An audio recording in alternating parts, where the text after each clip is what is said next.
Olá, bom dia, bem-vindos a mais um ao final de semana. Hoje queria-vos falar do voucher de combustível que o Governo vai disponibilizar, queria-vos falar do tweet que o Ministério da Cultura lançou esta semana e, por fim, queria fazer uma avaliação de Rui Rio enquanto o líder do PSD. Começando pelo voucher de combustível. Há pouco tempo, o ex-deputado comunista Miguel Tiago fez um tweet em que gabava o facto dos venezuelanos terem acesso por um preço reduzido a um conjunto de bens alimentares, portanto, um cabaz que incluía conservas, farinha, arroz, portanto, esse tipo de bens. Ora bem, é claro que é melhor que exista esse cabaz do que as pessoas estejam numa situação de carência alimentar. Agora, a existência de cabazes, a existência de vouchers, é algo que é típico de países que não estão numa situação normal. É típico de países em que o Estado utiliza um modelo assistencialista para tomar conta, entre aspas, dos cidadãos. É um típico de um Estado que não dá o poder à sociedade civil, mas que se assume ele, em que por mecanismos burocráticos e não por mecanismos de mercado, as pessoas têm acesso a um determinado tipo de coisas. Ou seja, a solução que devia ter sido criada para os combustíveis devia ter sido uma solução estrutural, não burocrática, não com vouchers e essas coisas, e nós tivemos aqueles tiques terceiro-mundistas que acontecem, pois quando nós às vezes falamos da venezuelização de Portugal, obviamente estamos a utilizar uma hipérbole, estamos a utilizar uma coisa que não corresponde efetivamente à realidade, mas eu estou convencido que não corresponde à realidade apenas pelo facto de nós estarmos na Comunidade Europeia e, como tal, temos essa rede de segurança que nos impede de sermos um país completamente terceiro-mundista, pois os tiques temos-los em grande número. O segundo aspecto que eu queria falar era de um tweet que o Ministério da Cultura fez esta semana, em que comparava as despesas em cultura atualmente com as despesas em cultura do tempo do governo de Passos Coelho. Pois bem, esta semana eu estive num fórum político no Estoril, em que uma das mesas do fórum foi acerca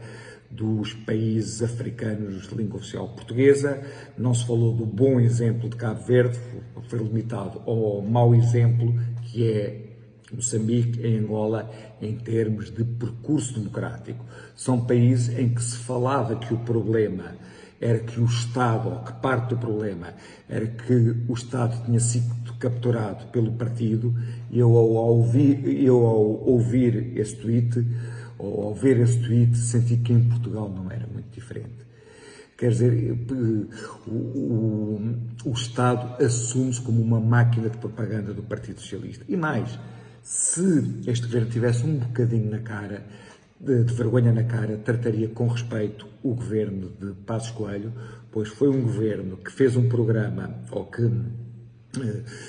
teve como programa algo que foi assinado pelo PS, pela Troika e pelo PSD, foi um governo que geriu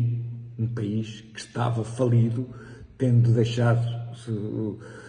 sido deixado falido por um governo socialista que, por sinal, sabemos agora que era um governo cleptocrata. Portanto, quando eu às vezes vejo, tipo, amigos que põem uma página do Diário de Notícias com todas as medidas extremamente duras que o governo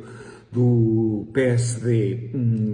foi obrigado a colocar, tipo, é só para que as pessoas não se esqueçam, querem voltar a isto. Eu penso que esse tipo de pessoas não têm qualquer vergonha na cara,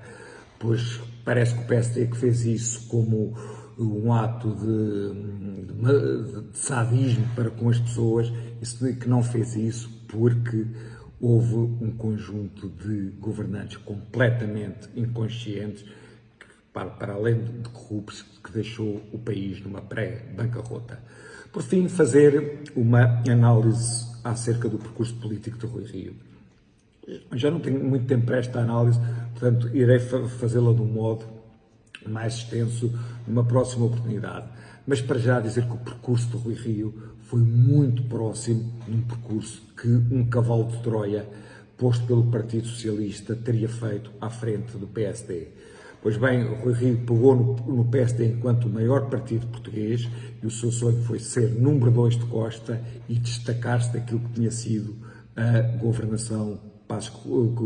Coelho. Rui Rio foi extremamente colaborante com António Costa, até de formas às vezes embaraçosas, e está a guardar toda a que é a sua agressividade política para o seu combate interno, agressividade política que não soube usar para combater o governo que empobrecia o país. Seria normal que nós, tendo um conjunto de sociedade civil que já vê que o governo de António Costa correspondeu a um falhanço e que existe enorme descontentamento, que essa sociedade civil nunca se tenha reunido em torno de Rui Rio, pois a sua capacidade de atração, a sua capacidade de gerar mais-valias até ao momento foi zero. E pronto, era isto que tinha para conversar convosco. Até para a semana, cá nos vemos.